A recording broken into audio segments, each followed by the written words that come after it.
Thank you for that welcome. And thank you, Pennsylvania, Delaware, Rhode Island, Connecticut, and New York. Thank you.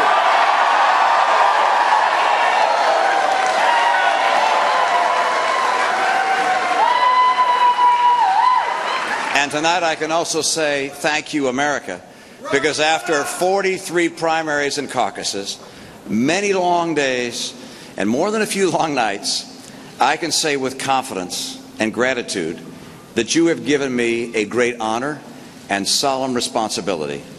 And together we are going to win on November 6th.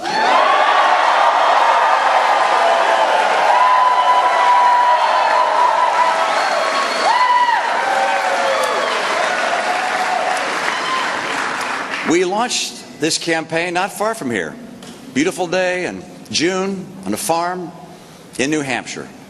It's been an extraordinary journey. You know, Americans have always been eternal optimists. But over the last 3.5 years, we've seen hopes and dreams diminished by false promises and weak leadership. Everywhere I go, Americans are tired of being tired. And many of those who are fortunate enough to have a job are working harder for less. For every single mom who feels heartbroken when she has to explain to her kids that she needs to take a second job and won't be home as often. For grandparents who can't afford the gas to visit their grandchildren anymore. For the mom and dad who never thought they'd be on food stamps. For the small business owner desperately cutting back just to keep the doors open one more month. To all of the thousands of good and decent Americans I've met who want nothing more than a better chance, a fighting chance. To all of you, I have a simple message. Hold on a little longer. A better America begins tonight.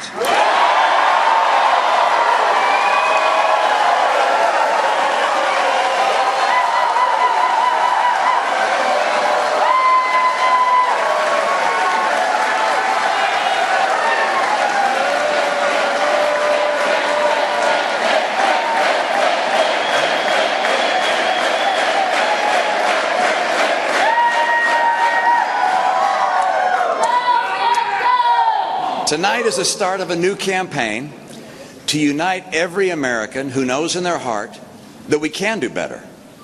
The last few years have been the best that Barack Obama can do, but it's not the best America can do. Tonight is the beginning of the end of the disappointments of the Obama years.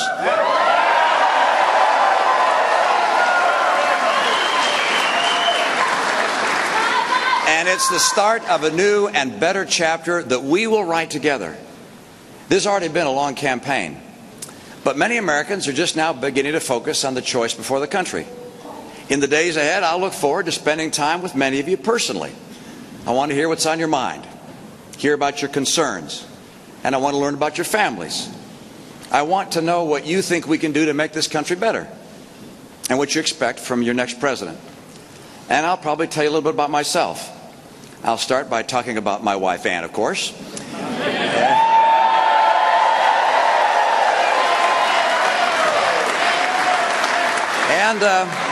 And I'll probably bore you with stories of my sons and my grandkids. I'll tell you how much I love the country. This extraordinary land where someone like my dad, who grew up poor, never graduated from college, could pursue his dreams and work his way up to running a great car company. Only in America could a man like my dad become governor of a state where he once sold paint from the trunk of his car. I'd say to you,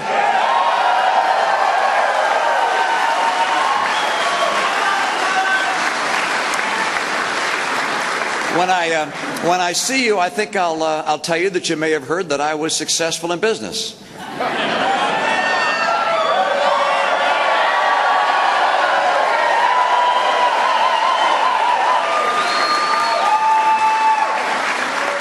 Yep, that rumor's true. But you might not have heard that I became successful by helping start a business that grew from 10 people to hundreds of people. You might not have heard that our business helped start other businesses like Staples and the Sports Authority and a new steel mill and a learning center called Bright Horizons. And I tell you that not every business made it. And there were good days and bad days. But every day was a lesson. And after 25 years, I know how to lead us out of this stagnant Obama economy and into a job-creating recovery.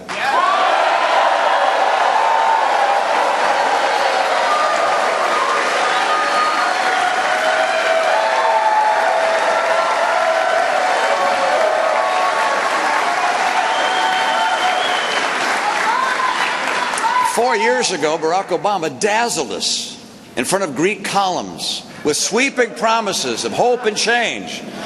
But after we came down to earth, after all the celebration and the parades, what do we have to show for 3.5 years of President Obama? Is it easier to make ends meet?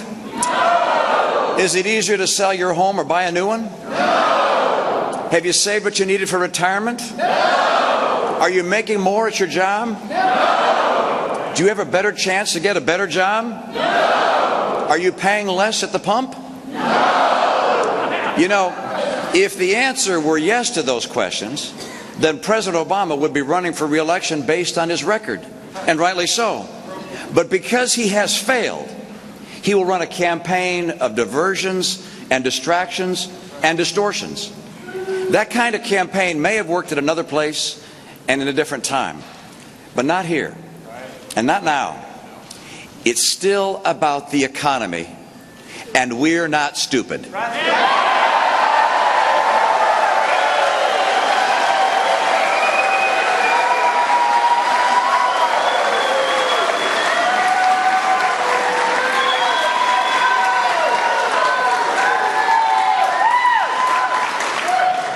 People are hurting in America, and we know that something is wrong, terribly wrong, with the direction of the country. We know that this election is about the kind of America we will live in and the kind of America we're going to leave to future generations. Now, when it comes to the character of America, President Obama and I have very different visions. Government is at the center of his vision. It dispenses the benefits, borrows what it can't take, consumes a greater and greater share of the economy. You know, with Obamacare fully installed, government would have control of almost half of the economy, and we would have effectively ceased to be a free enterprise society. This president's putting us on a path where our lives will be ruled by bureaucrats and boards, commissions and czars. He's asking us to accept that Washington knows best and can provide all. We've already seen where that path leads. It erodes freedom. It deadens the entrepreneurial spirit. And it hurts the very people it's supposed to help. Those who promise to spread the wealth around only ever succeed in spreading poverty around.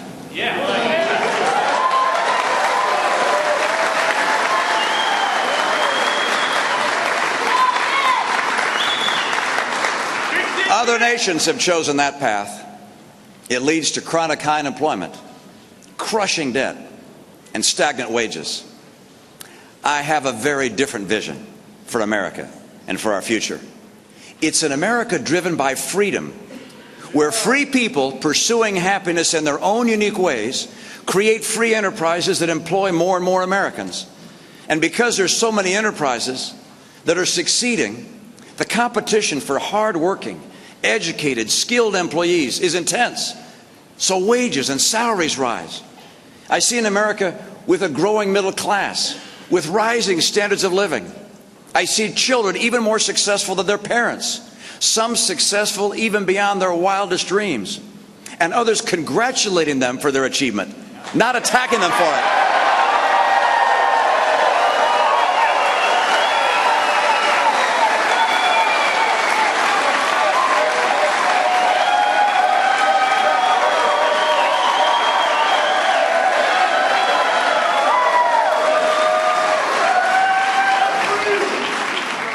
This America is fundamentally fair.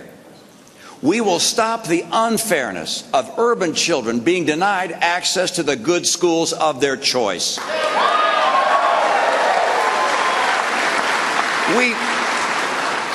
We will stop the unfairness of politicians giving taxpayer money to their friends' businesses.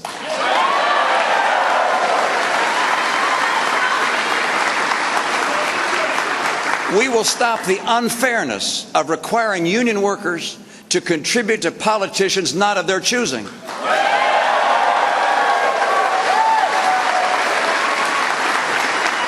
We will stop the unfairness of government workers getting better pay and benefits than the very taxpayers they serve.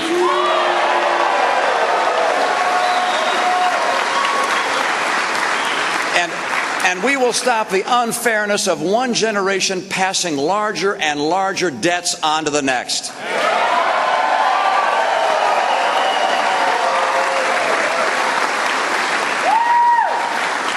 In the America I see, character and choices matter. And education, hard work, and living within our means are valued and rewarded. And poverty will be defeated. Not with a government check, but with respect and achievement that's taught by parents, learned in school, and practiced in the workplace.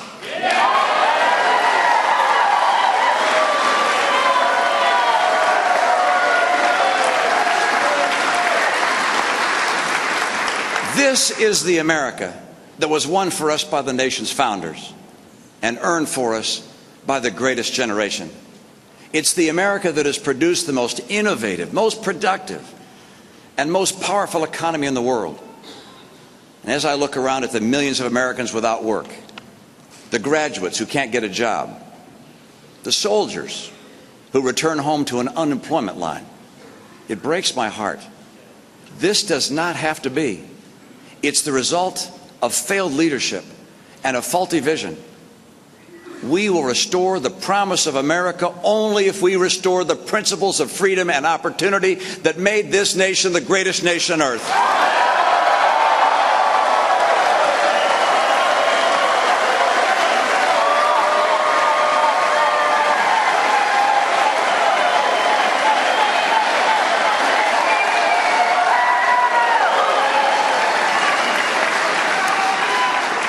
Today, the hill before us is a little steep, but we've always been a nation of big steppers. Many Americans have given up on this president, but they haven't ever thought of giving up, not on themselves, not on each other, and certainly not on America.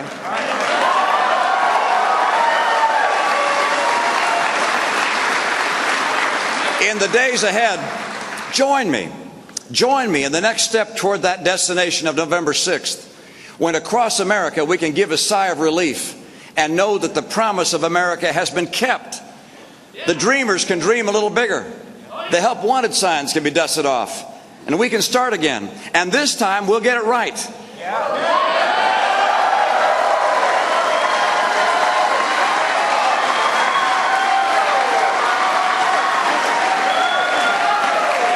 We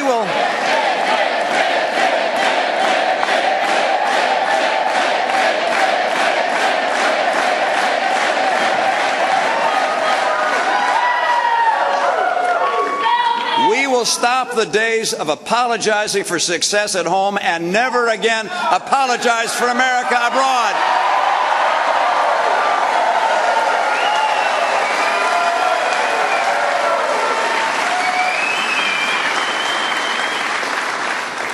There was a time not so long ago when each of us could walk a little taller and stand a little straighter because we had a gift that no one else in the world shared. We were Americans. That meant something different to each of us, but it meant something special to all of us. We knew it without question, and so did the world. Those days are coming back. That's our destiny.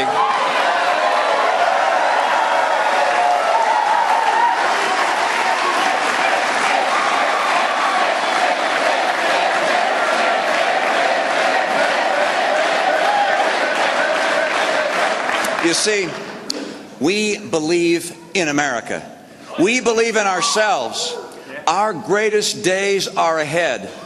We are, after all, Americans. God bless this great nation. God bless the United States of America. And God bless you, good people. Thank you so much. Thank you.